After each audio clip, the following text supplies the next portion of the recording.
Vamos continuar a nossa série falando sobre Otto von Bismarck e a unificação da Alemanha. Então já deixa aí a sua clicada em curtir, se inscreva aí, vamos embora para o vídeo.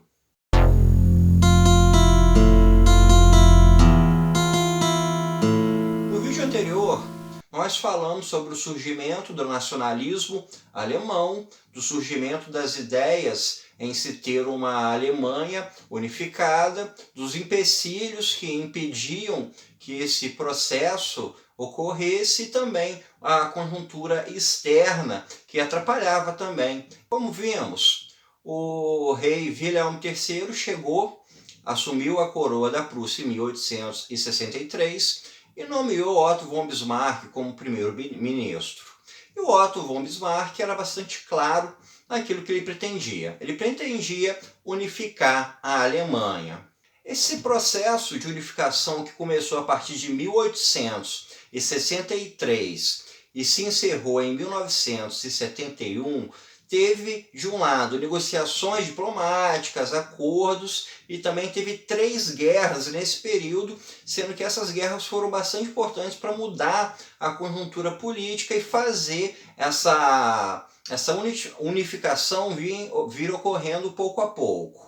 Essas guerras foram a Guerra da Prússia com a Dinamarca em 1864, a Guerra da Prússia com a Áustria em 1866, também conhecida como a Guerra das 7 Semanas, e a Guerra da Prússia com a França em 1870, que também é conhecida como a Guerra Franco-Prussiana.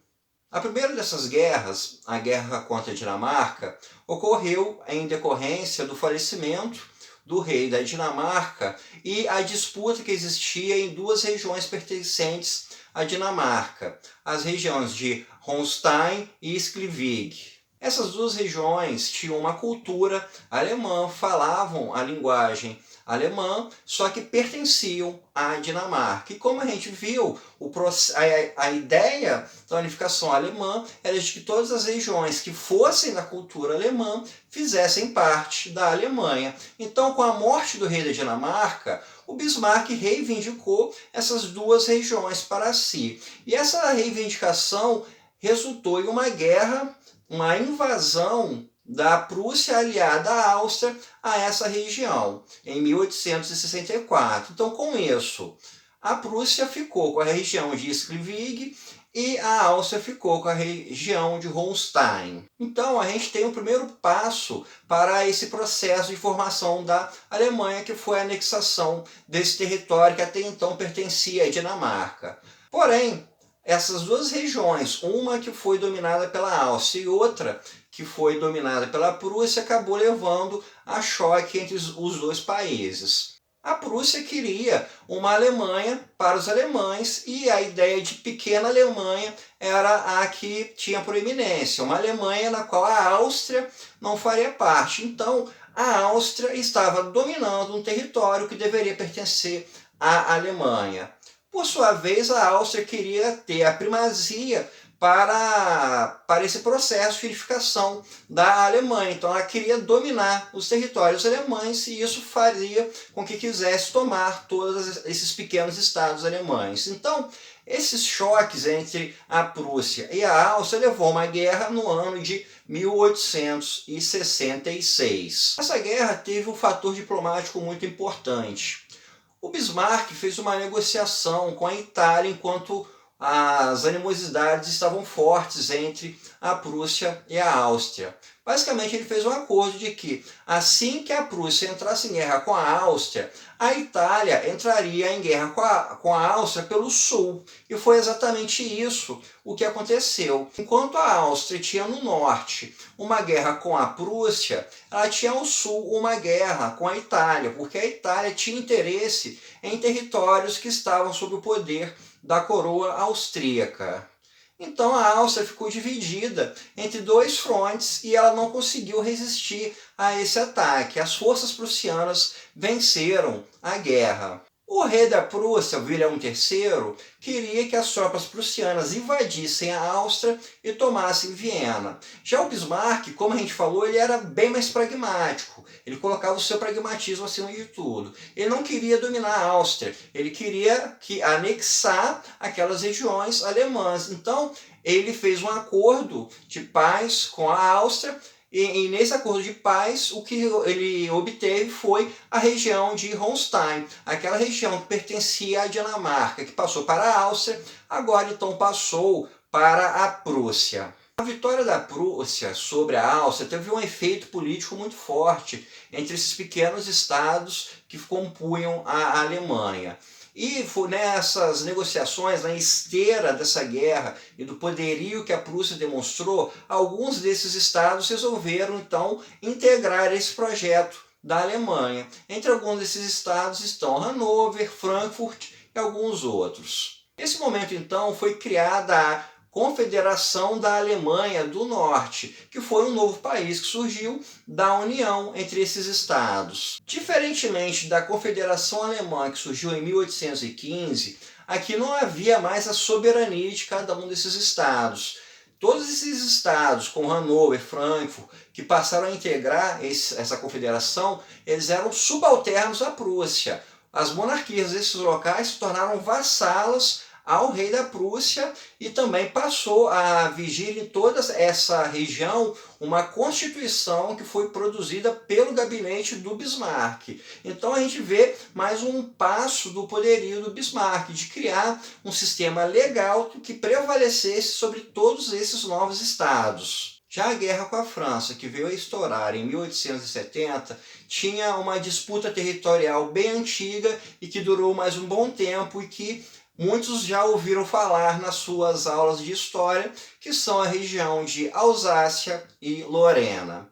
As regiões de Alsácia e Lorena, na época, pertenciam à França, mas eram regiões com uma cultura alemã e onde a população falava alemão. Então, a Prússia considerava que essas regiões deveriam integrar a Alemanha. Então, havia essa disputa de territórios entre a Prússia e a França. Mas o estopim da guerra veio de um outro país que estava até distante de toda essa confusão, que foi a Espanha.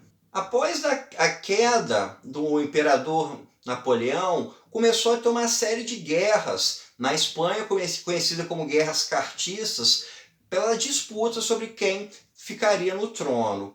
No ano de 1868, a rainha Isabela II foi destronada e o trono da Espanha ficou vazio, ficou vago. Uma das figuras que se tornou cotada para assumir o trono da Espanha era o Leopoldo. Leopoldo era da dinastia Hohenlohe-Lozerne, que é a mesma dinastia do rei da Prússia. Ou seja, você teria então, caso ele chegasse ao poder, na Espanha e na Alemanha, na Prússia no caso, você teria então a mesma casa dinástica reinando. Então a França se veria dividida, ela estaria com a mesma casa dinástica ao leste e a oeste. Isso era algo que o imperador Napoleão III via com muita preocupação, algo que lhe poderia causar problemas no futuro. Então foi essa sucessão do trono espanhol que disparou a Guerra Franco-Prussiana no ano de 1870. Essa guerra teve um desfecho bastante inusitado. A França nessa época era o Império e o imperador era o Luís Napoleão, também conhecido como Napoleão III, que era sobrinho do Napoleão, o primeiro imperador. O Napoleão III decidiu ele próprio ir para o fronte de guerra comandar as tropas francesas contra a Prússia. Porém, aconteceu que a Prússia ganhou a batalha e o Napoleão III foi feito refém pelas forças prussianas. Então, com o imperador refém, o poder ficou vago na França. Não havia mais um governante na França. E com isso, então, aconteceu um golpe de Estado dentro da França. A monarquia foi abolida, com o imperador estando em cativeiro em outro país, e foi restituída a República Francesa. Então, a França teve uma mudança drástica do seu sistema político no meio de uma guerra. E essa mudança acabou, então, levando a uma negociação de paz. Nessa negociação de paz, a Alsácia e a Lorena foram entregues para a Alemanha e as animosidades acabaram. No fim das contas, a rainha Isabel II voltou ao poder no ano de 1873 e o Napoleão III foi para o exílio na Inglaterra,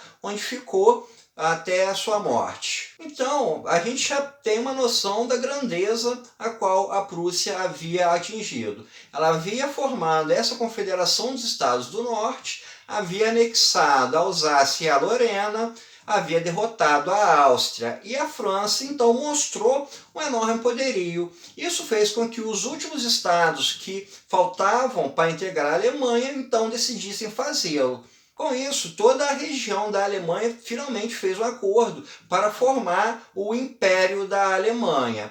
A única dessas regiões que não se integrou à Alemanha, que era um país que estava também dentro desse núcleo do nacionalismo alemão, foi Luxemburgo, que é um país independente até os dias atuais. Então a gente teve todo esse processo da unificação.